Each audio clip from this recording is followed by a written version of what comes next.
नवीन recipe घेऊन आले आहोत आपण कांदा खोबऱ्याचं वाटण।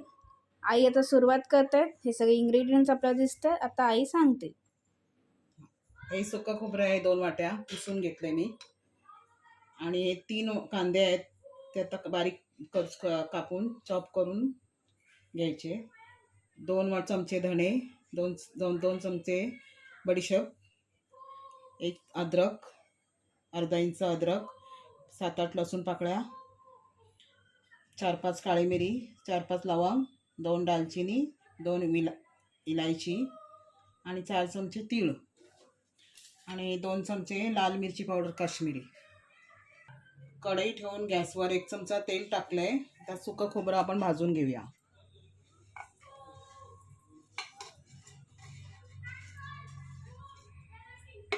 त्यात धणे, बडीशेप, गरम मसाले,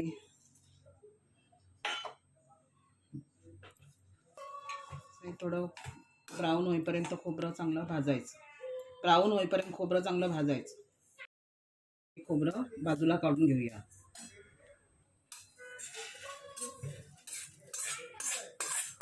कांदा भाजण्यासाठी आपण 1 चमचा तेल टाकत आहोत। आता आपण कांदा कढईत टाकलाय। लसूण आलं त्यातच टाकून घ्यायचं। कांदाही चांगला ब्राऊन कलरचा होईपर्यंत भाजून घेऊया। कांदा ब्राऊन होतोय तोपर्यंत आपण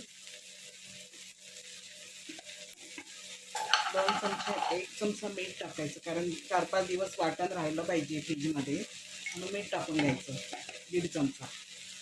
हा कांदा आपला असा ब्राऊन कलरचा भाजून झाला आहे, तर मी खाली उतरून घेते।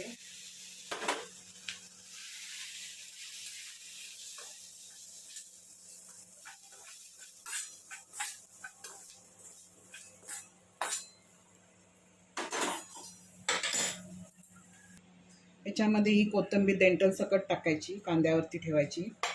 आणि मिरची पावडर 2 चमचे, काश्मीरी मिरची पावडर।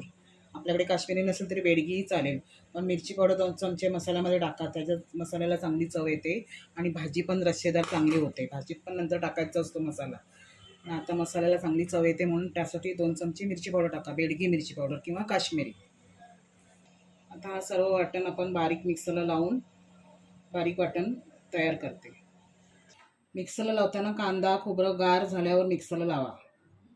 मिक्सरमधून बारीक केलेलं वाटण तयार आहे। सो फ्रेंड्स, आपली रेसिपी झालेली आहे, आपलं वाटण तयार झालं आहे।